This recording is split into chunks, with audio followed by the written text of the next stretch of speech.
And this is why I've never been a big fan of religion. I'm a big fan of relationship. Not a big fan of religion. Religion, in my opinion, is man-made. I've been to the Vatican. There's a hierarchy. There's a pecking order. There is control. There is power. There is money.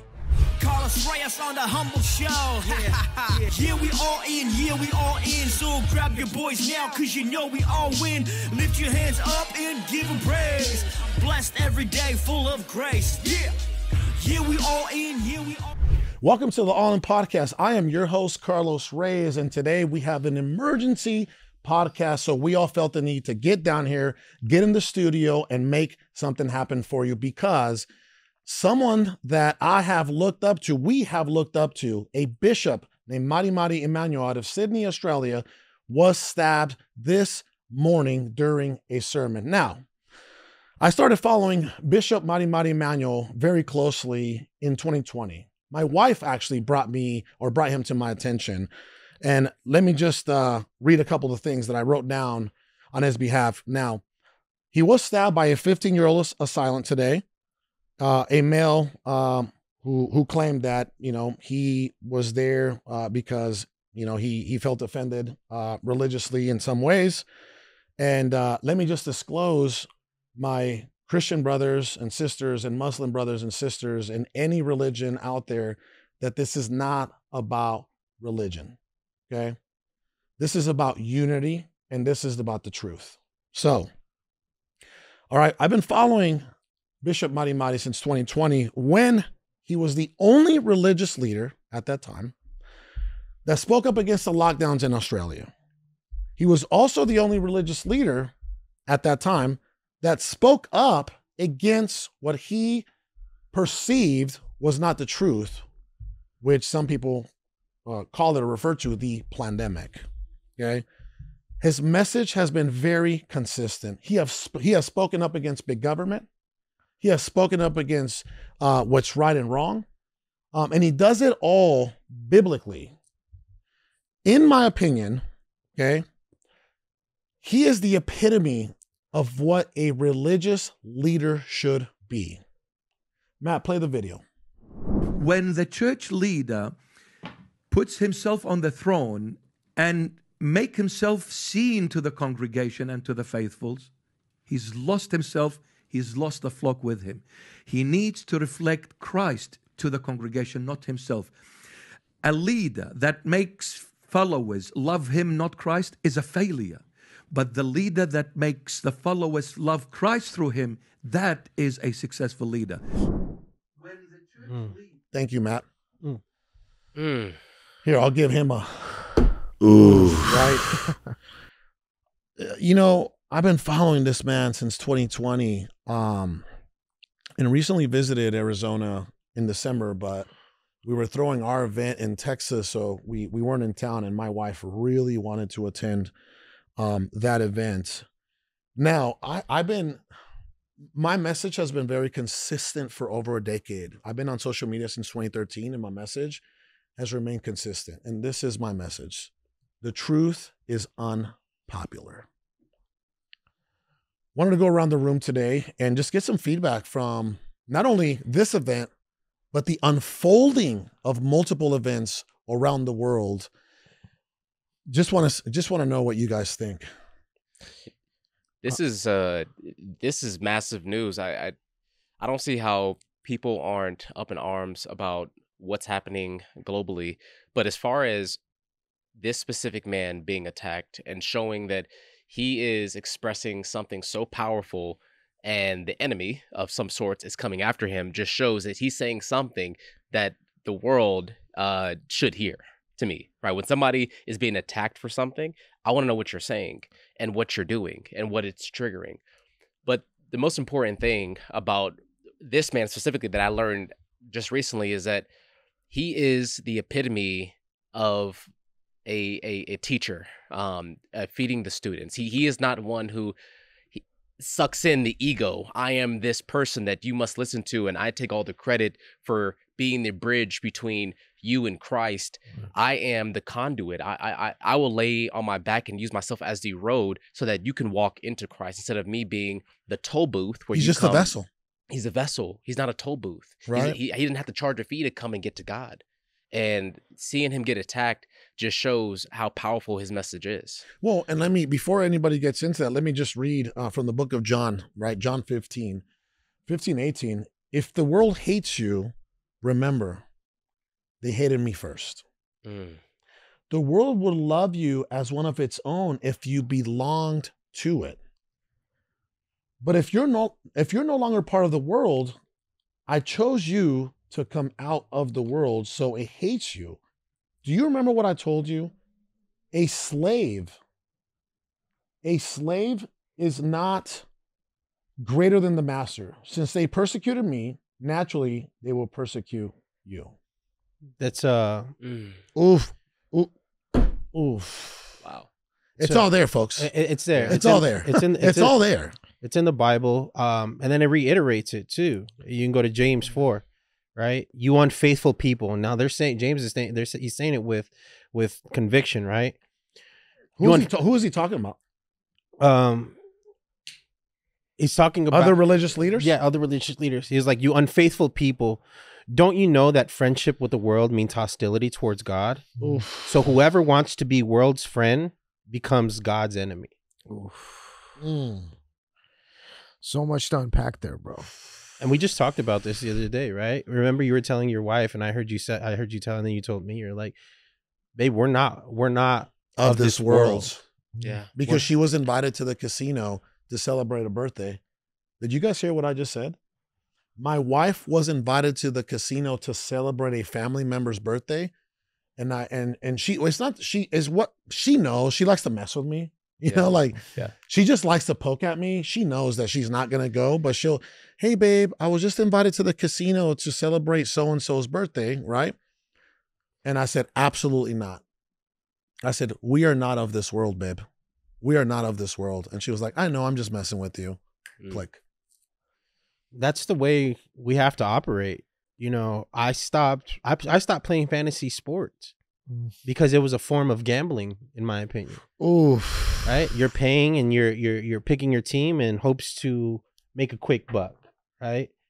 I used to gamble, I used to do online, and this is what's going on in today's society. They're making it so convenient, so easy that you can just pull out your phone and commit 7 sins within a matter of a minute. Wow. Hold on. Ooh. It's like Sodom and Gomorrah, right? Like it's no longer, remember Sin City in Vegas? Everybody used to go to Vegas. Why?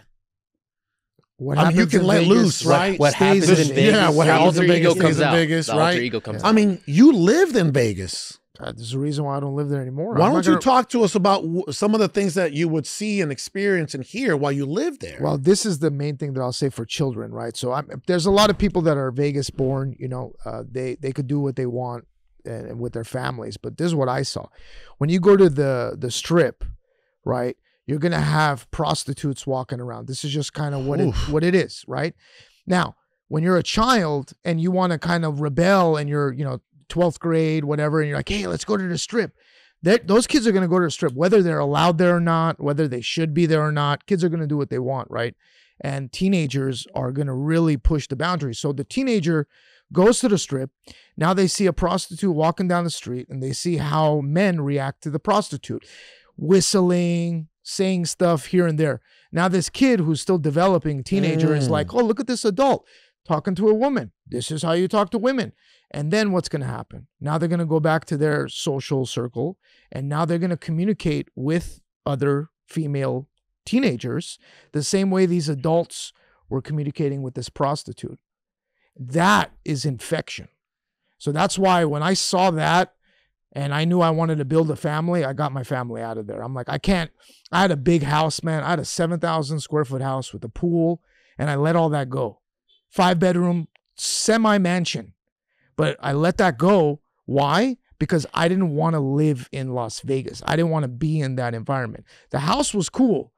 The street, the neighborhood were great. But outside of that, all of that stuff is going to bleed into my family. And I just personally made a decision where, like, I don't want to be involved in that area. And again, let me just say this, right? Again, my brothers and sisters of all religions, okay, I just want to ask you all to remember Ephesians 6:11, right? Which is, this has been a very, very, very important verse to me over these past couple of weeks. For our struggle is not against flesh and blood, but against the rulers, against the authorities, and against the powers of this dark world, and against the spiritual forces of evil in the heavenly realms.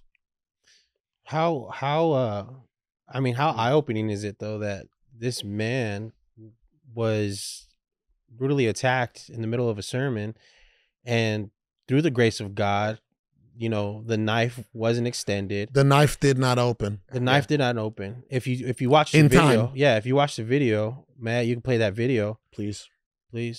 Yeah. Be warned. Like he looks at the knife. open it. Yeah. Yep. Now, I'm not, you know, an expert at this, but taking a knife straight to the eye socket seems to me like it's a deadly. It's a deadly, like, death results in that. You know, you're not going to survive that. I want to double down on how disturbing this is, not just from the attack, but the fact that it's a 15-year-old young male. We talk about the young generation. Who's probably brainwashed and programmed by right? By what are we talking about? The authorities, right? The rulers and the authorities at the top, maybe. We don't know, right? Allegedly. But where is this? So how do we get to the root cause? If we're feeding into the world, light, love, feeding into that young generation, but there's this other part of that young generation, whatever they're doing, whether they're being manipulated through social media, through their own beliefs inside their family, whatever they're programmed by, that's now being seeded into what we're watching right now, attacking somebody with wisdom, attacking somebody speaking his own truth. And because you are divisive and you are against what he believes, you feel the need to go and attack and disturb someone else's peace. And what this is similar to what happened in the, I think, 90s or 80s, Columbine. Mm-hmm.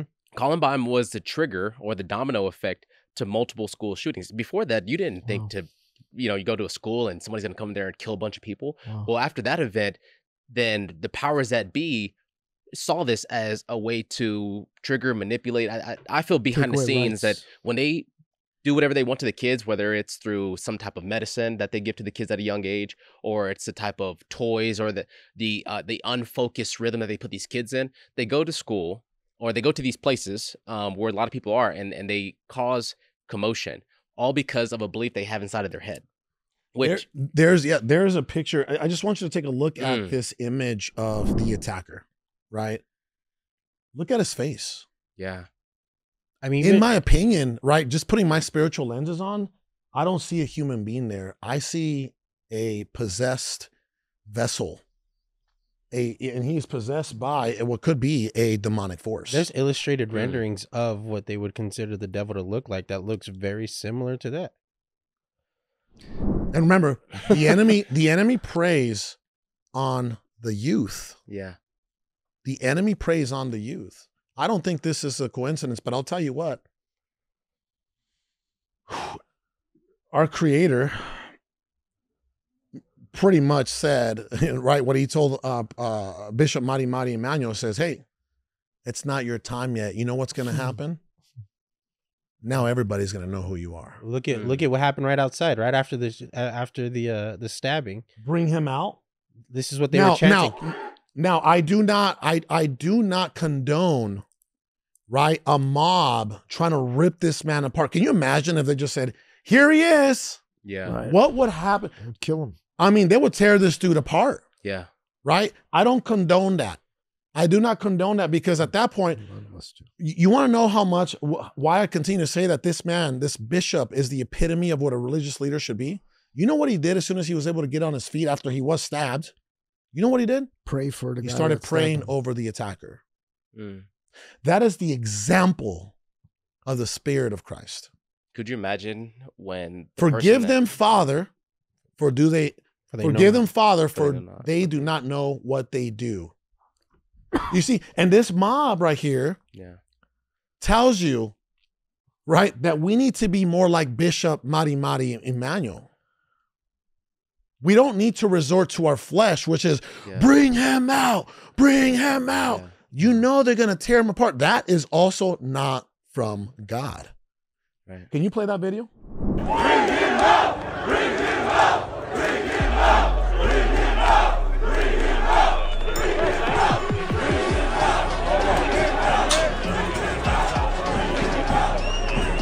Okay, man. How powerful, think about it, how influential and powerful is this bishop that takes no credit, that has no ego?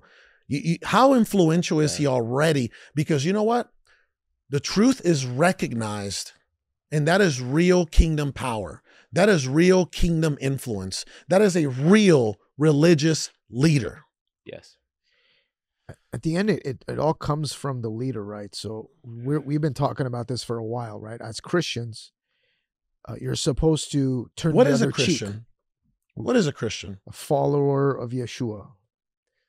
To me, because I've changed the way I think of Christianity and Christian, I think of Christ. You've gotten to know various religions around the world, right? Yes. And what I've collected as far as like my human data is that we're all one, right? At the end of the day, just as much as he has hate in his heart, love exists. And if no one believes that, I'm going to believe that, because I'm going to inject that into this individual, this young man who one day I pray that he regrets the decision he made. I hope that he sees that he was unconscious in what he did and what he caused. But I also know that being a Christ follower is also having Christ consciousness, right? Is having that higher level of frequency of love and light. And just as you said, when that guy stabbed Bishop, he prayed over him, would be similar to you, the man that killed your brother, and you praying over the man that killed your brother, right? Just as much as you want to rip his head off for what he took away from you, you also know that behind the scenes, there's a part of him that has that light in him that he probably doesn't know, that person doesn't know, and that you inject that inside of him, which is very hard as a human. Yep. That was a big spiritual transition for me. I remember that? Mm-hmm. That was a big spiritual transition for me when I had to pray before we faced him for the first time, right? Across from us, in court. I got the chills. I had to pray for my mother, and my mom, right? I don't know how she was gonna react. And even more importantly, my mom is a 65-year-old diabetic that the wrong negative emotion can put her in a really bad situation. So I had to pray for so many, I had to pray for strength. I had to pray for grace, for love and empathy, not only, on us, right, but over him. Yeah. And when we faced him, I am telling you, it wasn't my flesh in control. Yeah. It was the Spirit of God. Yeah. Because there's no way that I had empathy for the man that killed my brother without God being in control. It goes back to talking about leaders, right? And there's these spiritual leaders and the religious leaders that we follow or that are presented in front of us. And man, I woke up to just complete, spiritual warfare this morning. Yeah, I started texting these things over to us in the group chat this morning. Yeah. And I saw this at a men's conference where a pastor, what's his name? Mark Driscoll. Mark Driscoll was actually addressing what he had seen at this men's conference. Wait, at this specific conference? At this specific conference. What did he see? He went ad lib. So he was hired to speak there, and he was speaking on what he was speaking about. And then at the end, towards a middle or towards the end of his sermon, he had to address what he saw at this. But what happened in the beginning? So they opened up the beginning of the conference with a man on a stripper pole. But why? Why? This is a religious men's conference, and that's what they decided to use as that. And if you play the video, you can hear him talk about it.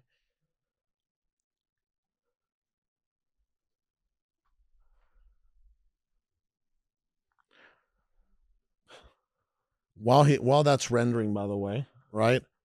I've been getting a lot of heat these past 24 to 48 hours because I've been very bold with my message. But it's nothing new. It's nothing new.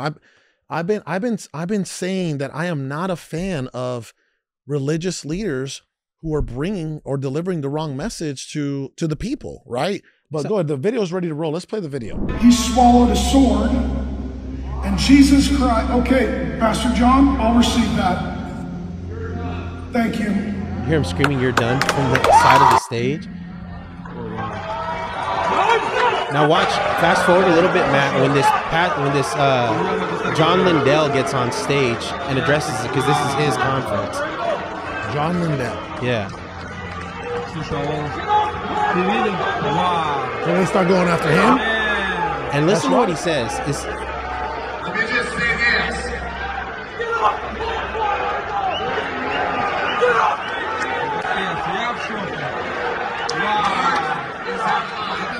So they're upset with him. Yeah. Because he told the man to go. Said it to me first.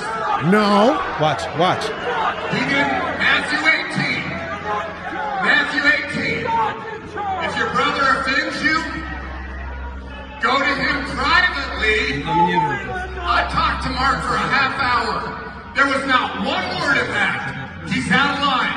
If you want to say it, he can say it to me. Look, and this is, You may not agree with me. You may not agree with him. But we are brothers in Christ, and there's a right. So what did the other guy expose to make him No. say that? so if you go into the beginning of it, that's what he was exposing. So, I mean, I wish we had time. Oh, right there. Yeah. That was the beginning of the conference. Do it. But let me do this. I've been up since 1 o'clock in the morning. Why The is there reason a I'm male hoarse stripper? is I have been praying for you, and my heart is very burdened for you. What? And I want to be very careful with this, and it's not what I want to say, See? but the Jezebel spirit has already been here. Oof. The Jezebel spirit opened our event. This is a rebuke and a correction of no one. This is an observation. Before the Word of God was open, there was a platform. It was a high place. Wow. Oh my God. Who in the right mind would open up a religious conference?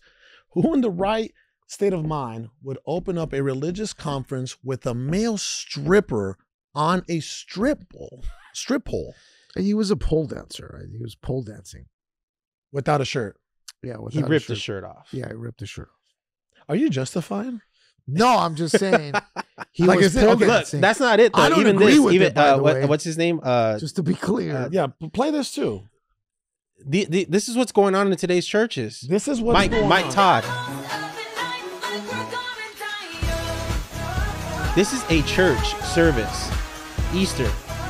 Easter? This was last Easter's church service, but this is still the church service that they're doing. What are They're, they playing? Where's the resurrection? That's Mike Todd's church. yes. And Mike Todd recently, I started going down a rabbit hole of him recently too. He uses all these props and these gimmicks and these lights and shows to try to get people to engage. He's like, I'm talking to the 17-year-old self, my 17-year-old self. my He was like, when I goodness. was in church at 17, It was boring. It was boring. It was boring. It was boring. And so he's using this stuff to try to get the attention of who? The youth. But he's getting their attention to like him and not the gospel, not the word, not Jesus Christ. What he did too was he made an example and he was making a mess and he created this room on stage and he's throwing stuff everywhere and he's making a mess with food. And then he goes over to the Bible and he starts pouring syrup on the Bible. Mm. And then he starts putting whipped cream on the Bible. You know, And you can hear his wow. congregation gasping. Like, oh, yeah. What? and Right? he Like, goes, in you guys disbelief. don't care about the word. He's like, you guys don't care about this. Like, it's a mockery. It's Now, blasphemy. is that being taken out of context? Like, you guys don't care about the word, like maybe just, being, Look, yeah. I mean, it could be taken out of context, but at the end of the day, bro, if you're The action is the action. the action is the action. Like, at what point do you not, like, you can't use the Bible as a sacrificial, prop, whatever. Yeah. prop to get your point across. Like, But these guys are very popular. Is that correct? this guy, that suit that he's wearing right there, Yeah. it's probably a designer suit first and foremost. He probably has 50,000 plus watch on. He drives around. He rides around in private jets. Guys, this is no different than what happened in Rome. This is no different. Right here. Look at this is where he goes. Syrup all over the communion. Don't care so much. Over the Bible, too. Why? Yo, stop acting like you care about this. I mean, man, stop acting like this matters. Now, again, we don't know, right? We don't know if it's if he was trying to deliver a message or make a point, right? Poor taste, like that. Right? We don't know, but I will say this: I caught a lot of heat over the weekend. Jeez. Did you guys see how much heat I caught over the weekend? More than usual? I caught a lot of heat. I made a post. I don't know if you have my post. I'll bring it up, but you know, the post that I made was right. If you want to pull that up, right? Yep. I this is it. This is one of my posts this weekend. I said, when will they stop mocking us?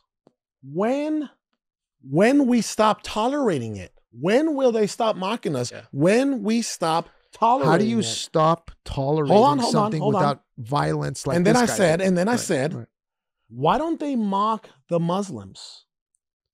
Oh, I know why. Because the Muslims are intolerant and disciplined. Yeah. Also, I said, they can't mock the Jews. I didn't want to get into that. I said, happy Sunday. That went crazy. Now pull up my next post. Pull up my next post. I said, mega churches must pay well, ? Right? Pastor was allegedly rocking a $2,000 sweater during sermon. Okay. This pastor is Stephen Furtick. Stephen Furtick. Right? From Elevation Church. Mm-hmm. Okay. Now, let me just clarify that because I caught a lot of heat. Okay. Let me just say this. Do I believe that servants of God should bear fruit in every area of their life? Absolutely. They should be financially well. They should have their health, you know. They should have a beautiful, united family. They should have love in the home. They should have peace in the home. They should have joy in the home, right? I do. I believe that. I do. What I don't believe is the wrong monetization of the word. That's one, the wrong monetization, and that's subjective. And number two is a gospel of prosperity. Now, I'm not saying that prosperity is a big thing that Christ brought to us, right? He wants us to prosper. So let's not take this out of context. When I say a gospel of prosperity, you're allowed to talk about prosperity. Yeah. We want all our brothers and sisters to prosper, right? But when you make the message more about your perspective and a motivational speech, right? An inspirational speech, a feel-good speech, right? Because who comes to the church? The broken, the brokenhearted, right? The anxious, the depressed, right? So if you make them feel good, what's going to happen? They'll come back for more. They'll come back for more, Yeah. right? But when are we going to stop feeding our brothers and sisters baby food? I'm glad you said When that. are we Baby going food. to stop feeding them baby food? The gospel has to be 90% about the gospel, which was written. It has to be 90% of what's in the Bible, the instructions of the Bible, right? The message of salvation and repentance, and not so much about you making a show. I mean, I'm a motivational / inspirational public speaker. But then again, right? I am not a full-time religious pastor or a religious leader. That is not, I am in the marketplace. I am a businessman. I'm a businessman who happens to be a vessel for Creator. What do you guys think about that? And this is the last thing I'm going to say. Some of the messaging out there that I do not agree with, and this is just my opinion, for everybody that came after me, it was a 50-50, maybe 70-30 that said, you're right. You're right. We as Christians have gotten too soft. We as Christians have gotten too tolerant. And this is why This is why people continue to do what they do with our belief system specifically, right? With our group of people, okay? And I also said it's one of the big reasons why a lot of people are leaving Christianity and converting over to Islam.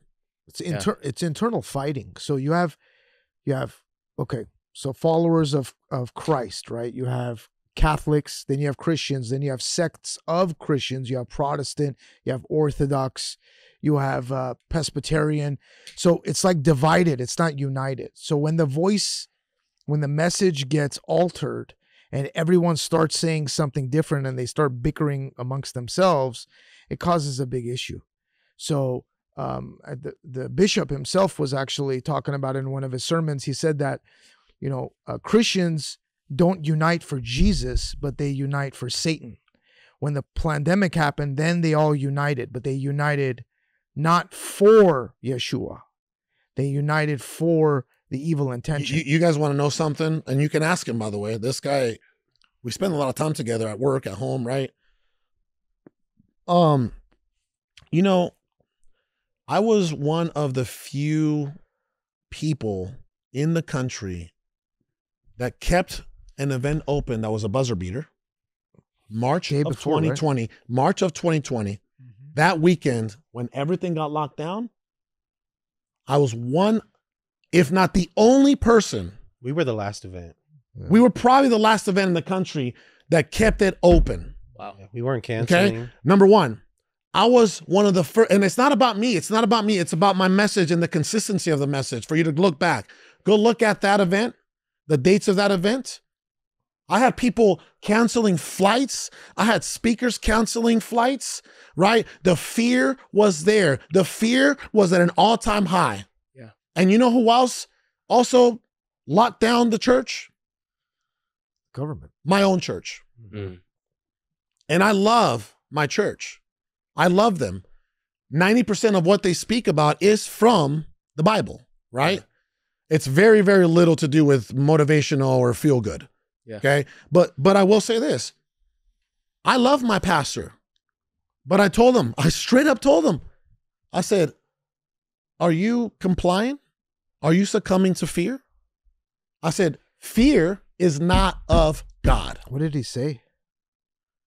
He said that he needed to pray about it. He said that he was in a really tough spot because he didn't want to put people at risk, and so there was a lot. I understand that. So therefore, I've moved on from that. I understand. But I was bold enough 4 years ago to even step up to my own pastor and express how I felt about what was going on, not only nationally or globally, but locally in our own church. Fear is a powerful, potent mechanism to change people's persona. It releases cortisol.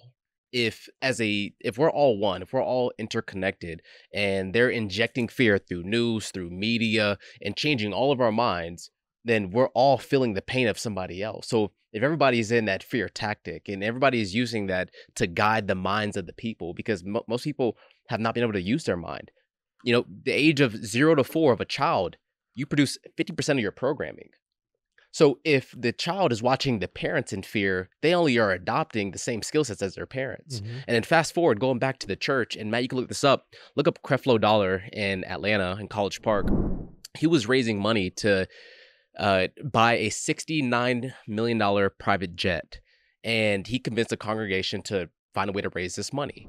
And after a while, they realized, why are we raising $69 million so you can have your own private jet? And he felt like he needed that money to go out and spread the gospel, which I do understand. You want to go and spread it, but you do need a $69 million jet to do so. So we're watching this play out, and it's like, okay, well, what is this all for? Because while I'm here, after I die, this will continue, right? Before us, after us, this has been going on. But at what point do we stand up and fight for it, right? And which is going to come with your identity, the people who loved you for only complying to what they want you to say, especially for you, Carlos. They only want you to speak a certain message a certain way so that they can come to your Instagram and feel glorified. But when you speak on things that that you want them to know, and the things that you feel on your heart people should be aware of, now it triggers people because they can't speak the same way you can. They can't express that same truth because the truth has been withheld. The truth has been a prison within their own mind. They haven't been given the keys to unlock the ability to share the truth, even with their friend group. I mean, even when Jimmy was on the podcast, he said 30% of men don't have a best friend to go to speak their mind, to say the realness, what's in their heart, right? So at the end of the day, going back to a story with me and Gary, we're at the gym at Enos or whatever the gym is around here, and me and Gary were just spitting back and forth, and some guy was listening in the corner. He's like, I like what you guys are saying. My dad is a pastor at a church in Michigan, and after 30 years, the board kicked him out. We said, what happened? He said, well, they were changing the Bible to comply with the gender neutral conforming. And he didn't really agree with it. And his dad was very conflicted. And I told him, I said, this is nothing new. I mean, if you told me a story and then I told your story and then you told that story and it continues on, it gets altered, right? There's a reason why it's called the King James Version. There's beautiful stories, but you have to know how to dissect the words and know where did that derive from, where did it get pulled out from, and how to use it as power and not as a weapon. You want to know, you want to know when I started going back to some of these religious leaders that, again, in my opinion, right? In my opinion, by the way, that way, this isn't slander, it's just an opinion. Some of these religious leaders like Joel Osteen, and it's not like I pulled this out of a hat. Like, I actually have studied their sermons. Right? I've actually gone through their sermons. He actually go ahead. Yeah, Joel Osteen kind of helped ignite my spiritual journey. It was baby food. Baby food. Yeah. Well, here again, my challenge with some of these religious leaders, right, that bring that feel good motivational message, to the church, like a Joel Osteen, like a Steve Furtick, right? I can't pronounce his last name. What's his last name? Furtick? Furtick. Yeah. Furtick, okay. Right. This is my challenge with that, is they want to be politically correct. Yeah. Okay. And this is when it started to change for me. I was studying Osteen, right? And I'm like, does this guy know any verses from the Bible? Because he never dropped specific verses. That to me was a big red flag when he wasn't dropping specific verses, right?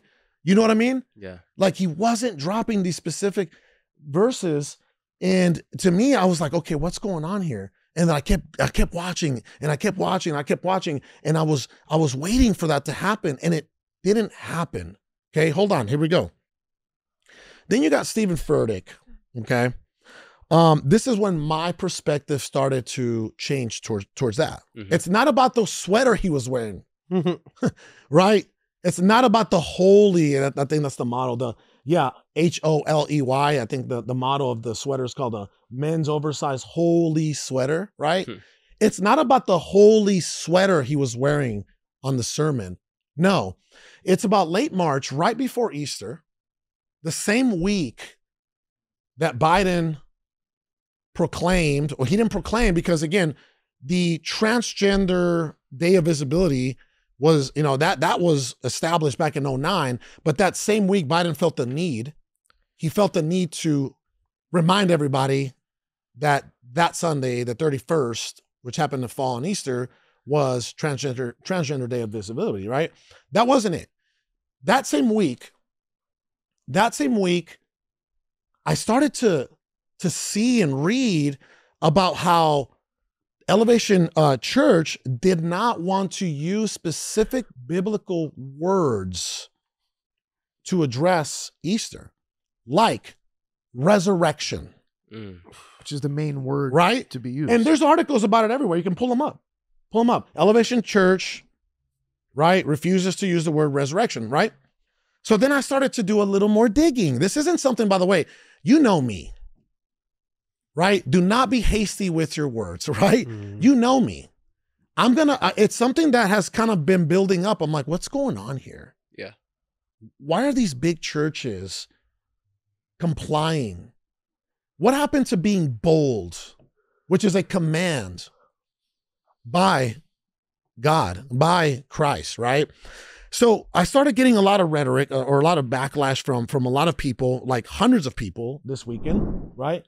Look at that. Stephen Furtick facing backlash because Elevation Church won't use words like resurrection on Easter invites. Who does that offend? Hold on. Why is that? Let me go on my little tantrum here, right? Why do they not want to use those words? Okay. And this was my response to every single person that was giving me some backlash about my perspective, which is subjective, by the way. I said, how would you explain his church refusing to use biblical words this past Easter? Did they stop? Did they stay open during the pandemic? Did they speak up? Were they bold then? I said, we have gotten soft in tolerance. That's why we aren't respected anymore. Remember how bold our Lord was? Bold against old laws, bold against the Pharisees, so bold he healed a lame man during the Sabbath. So bold, it landed him on the cross. And his disciples, his followers were so bold, it landed them with a similar fate. Now, are we still that bold today? Not at all. Not at all. And it's like this. Are we still that bold today? And it's not even in the churches anymore. It's just in today's society, right? Everybody's offended. Everybody's offended by everything, right? Yeah. So why do we comply? Why do we comply with this stuff? Right? I'll tell you why. In my opinion, again, which is subjective, if you scare people away with the truth, you won't have people in the seats. And if you don't have people in the seats, you don't make money. Well, financially, the church will suffer. Yes.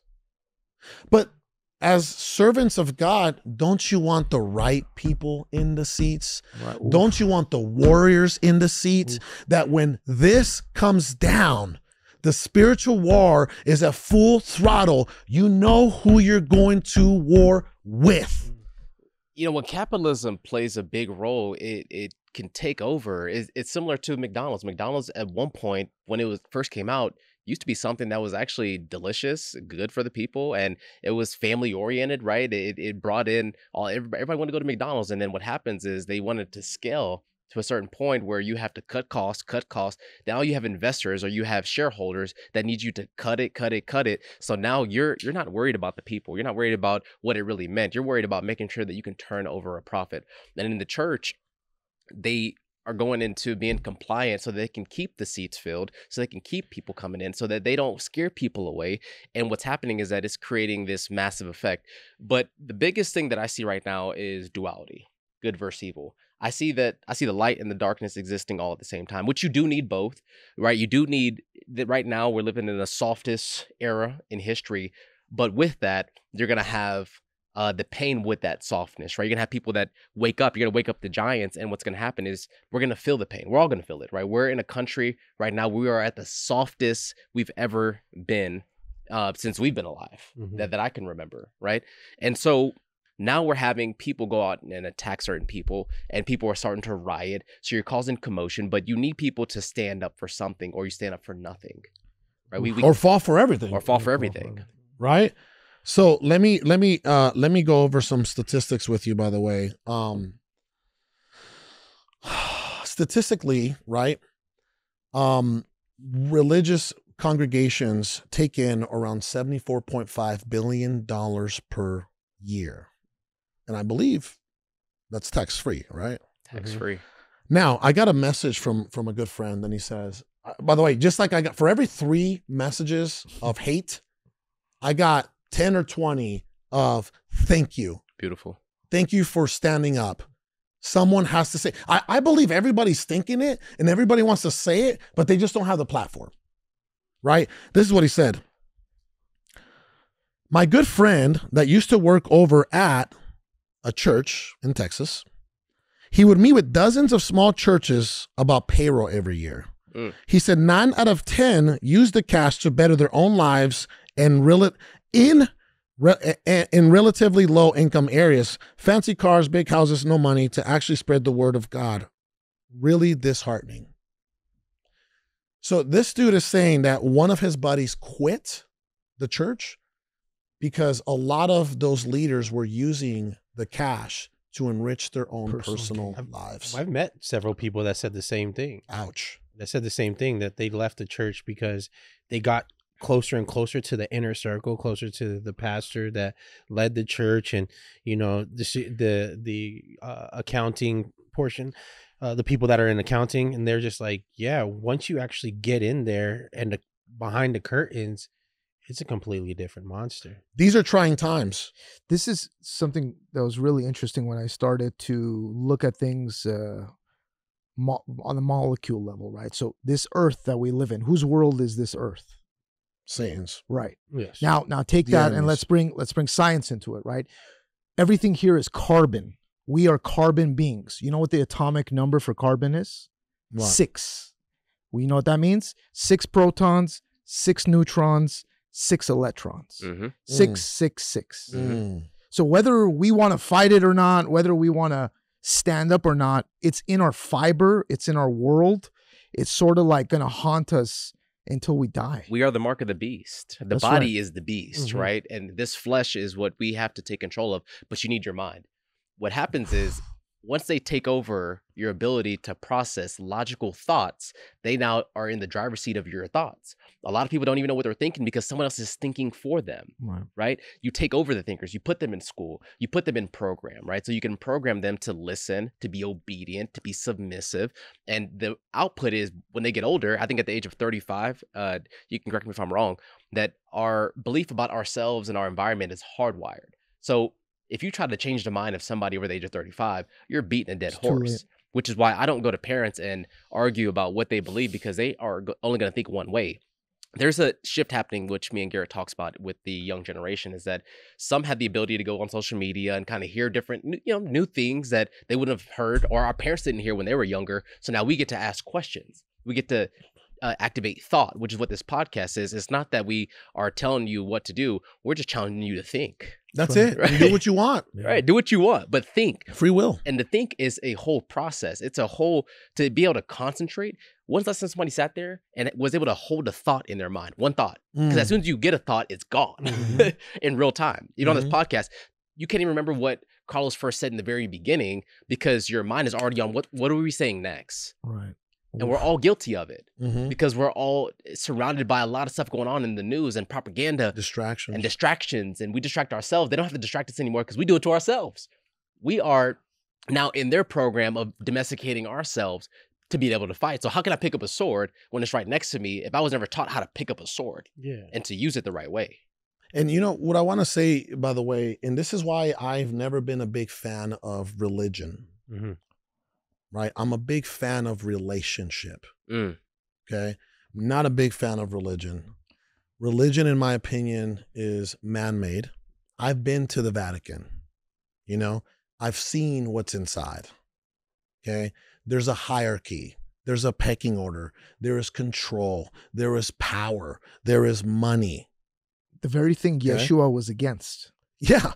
Like, we have taken something so good and completely leveled it, right? Leveraged it for self-interest. And just to get it out there, some of the religious leaders that I believe are bold with the word, okay? Mark Driscoll's one of them, okay? Gino Jennings. Gino, yeah, he's been speaking a lot lately. And Bishop Mar Mari Emmanuel. Now, these guys, they're not very popular. Because the truth is unpopular. That's the first. I want everybody out there watching or listening that when you're watching these popular, prosperity preaching folks up on that platform, right? What are they saying? Are you at a religious event, right? Or are you at church? Or are you at a personal development conference? Because I speak personal development, right? I speak how to better yourself, prosperity and overcome and this and that. And that is what I keep hearing from these very popular preachers.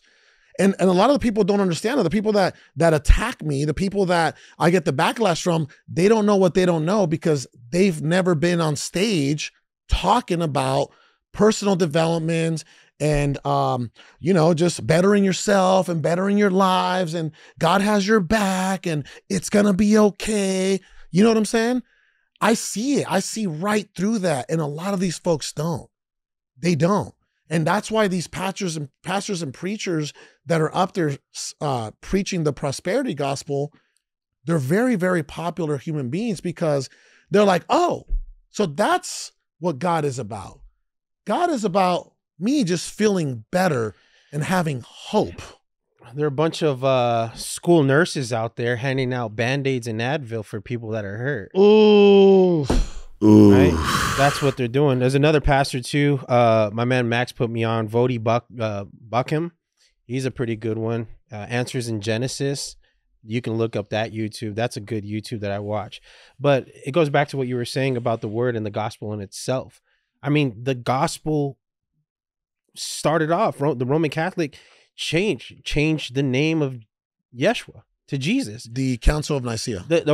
They changed the name they changed his name to continue to further separate us from the truth.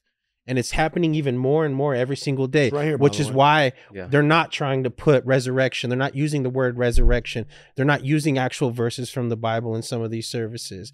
It's because they're using their own words. They're not using the word in the Bible, right? They're using their own words. They're preaching a gospel of salvation without repentance, and you can't have that. Oof. Hold on. Ooh. Yeah, we got to go back to watching people live the word instead of speak the word, right? Because we can go in and speak it out. I can go in and hand you medicine, be the medicine, right? Be the conduit. And for me, pastors, I observe because, I study words. So I watch how they use their cadence and their words and how they put them together, because the message can be miscued based off of how you present it. And for me, back in Atlanta, there was a church, I don't want to say the name of it, but they were caught with millions of dollars of cash inside the walls of the church.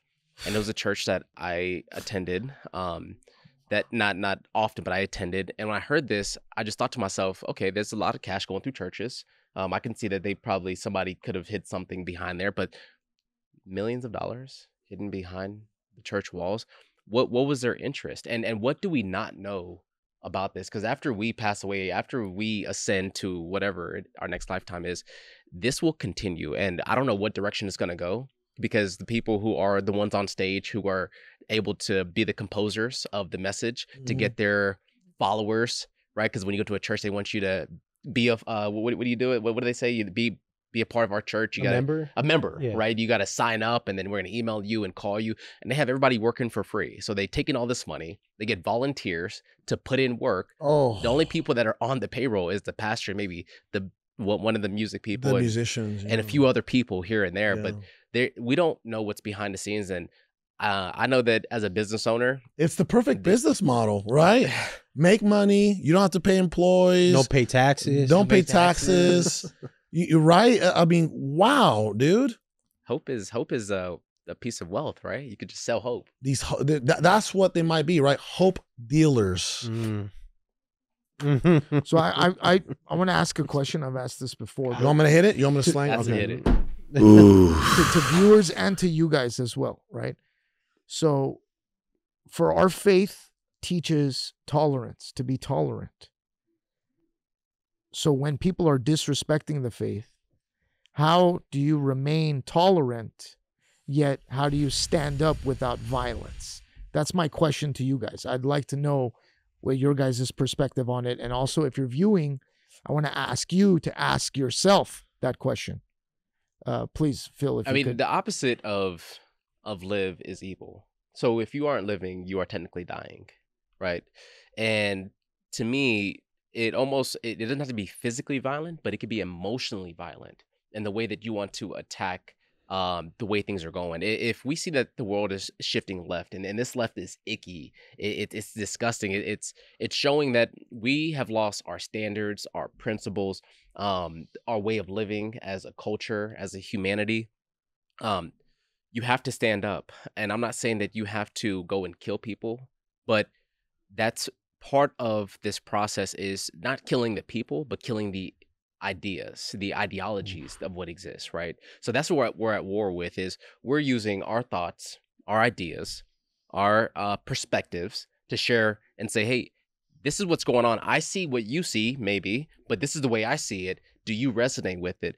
And how do we shift it? Because we're going to fight. We're going to stand up. We have a family to protect, a business to protect. We have an audience that is yearning for new information and new knowledge, and someone to say, hey, I can't speak. I don't have a platform like a Carlos Reyes. So can you speak for me so I can share what you're saying on behalf of me, right? Because your voice can extend longer and farther than my voice, because we are the black sheep. We stand out because we speak truth without being submissive to a master that says, shut up. Oof. Yeah. To go back to answer your question, I mean, you got to handle it the same way Jesus Christ handled it, right? Anytime he was being attacked verbally by the Pharisees, He used the word. he used the word. The tongue is the strongest and the most deadliest weapon that any man could have. Oof. Right? Life and death comes from the tongue. Exactly. Oof. So, Yeah. you know, and you take an example when Jesus was preaching in this house and they lowered this man that couldn't walk. They broke the ceiling to lower him down, and he healed this man to walk. And through the window, the Pharisees were shouting at him and telling him, who are you to say that you can heal people in God's name? And he just starts saying back everything that he says. They could never really. So the Pharisees could never truly, legitimately contest him. Yeah. So what did they have to do? Manipulate someone else to condemn him. Yeah. Okay. Now we're going to close out the show. And man, thank you, brothers, for today. This needed to happen today. I know this was an emergency podcast or an emergency show. I don't even like to call it a podcast. There's a lot of podcasts out there, and they all sound the same and they all look the same, but not here. Okay. The truth is being suppressed. And this podcast, the foundation of this show, I call it a podcast. The foundation of this show is the truth in every area, in every aspect of life. So if you want to spread the truth, okay, subscribe, and more importantly, share this podcast. Let the truth be told. And we now know, right? The truth is unpopular. The truth is unpopular. So I need your help. Share the truth. And please remember, put on your spiritual lenses, put on the armor of God, okay? And go and stand on the truth. Until next time.